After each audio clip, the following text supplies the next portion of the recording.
ఒక ఆవిడ ఒక రోజు వాళ్ళ ఫ్రెండ్ వాళ్ళ ఇంటికి వచ్చి నేను ఇంకా ఇంట్లో ఉండలేను, నేను పర్మనెంట్ గా బయటకు వచ్చేస్తాను అని చెప్పి అడుగుతుంది. అడిగితే అదేంటి అలా అంటున్నావు, నీకు మంచి పిల్లలు ఉన్నారు, మంచి భర్త ఉన్నాడు, నీకేంటి అసలు తక్కువ, మంచి ఇల్లు ఉంది, చాలా నగలు కొనిచ్చాడు, చాలా బాగున్నారు కదా మీరు అంటే, నీకు అదే కనపడుతుంది, నా వెనకాల జరుగుతుంది నీకు తెలియదు, నీకు తెలుసు కదా నా చిన్న వయసులోనే నాకు 16 ఏళ్లకే పెళ్లి చేశారు, అప్పుడే 2 పిల్లలు పుట్టారు, అప్పటికే అత్తమామ లేరు, మా ఆయనేమో బిజినెస్ చేయడానికని మొదలు పెడుతుంటే నేనే సహాయం చేసి అతనికి చిన్నగా పెట్టుబడి పెట్టించి నేను బిజినెస్ స్టార్ట్ చేయించాను. అప్పుడేమో అది అలా వృద్ధి చెంది చెంది ఇప్పుడు చాలా పెద్ద బిజినెస్ మ్యాగ్నెట్ అయిపోయాడు. అటువంటి సిచ్యువేషన్ లో నేను అతనికి చాలా సపోర్ట్ చేసి నేను ఇల్లంతా చూసుకొని పిల్లల్ని పెంచి పెద్ద చేసి వాళ్ళ చదువులు అన్ని చూసుకొని ఈ స్టేజ్కి వచ్చారు. ఇప్పుడు నాకు 47 ఏళ్ళు, కానీ నా విలువ ఎవ్వరికి లేదు, ఆ ఇంట్లో నన్ను గుర్తించడం లేదు.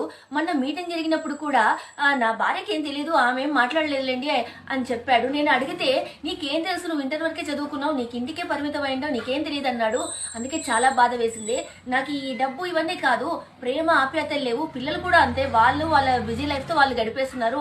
నేను అవసరమైనప్పుడు ఒక్కటే వాళ్ళకు ఏదైనా అవసరం వస్తేనే నేను గుర్తొస్తున్నాను నా భర్త పిల్లలకి, అందుకే నాకు నచ్చట్లేదు అని చెప్తుంది. మనం కూడా అంతే, మనకంటూ మనకు ఒక అస్తిత్వం ఏర్పరచుకోవాలి. ఒకరి మీద ఆధారపడి ఎప్పుడు లైఫ్ లో భర్త అయినా సరే ఆధారపడి బతకూడదు. మన లైఫ్ మనమే బతకాలి, అప్పుడే మనకు గౌరవం ఉంటుంది, అప్పుడే మనకు రెస్పెక్ట్ ఉంటుంది. సమాజంలో మనకంటూ మనకొక స్థానం ఖచ్చితంగా నిలుపుకోవాలి. ప్రతి స్త్రీ ఇది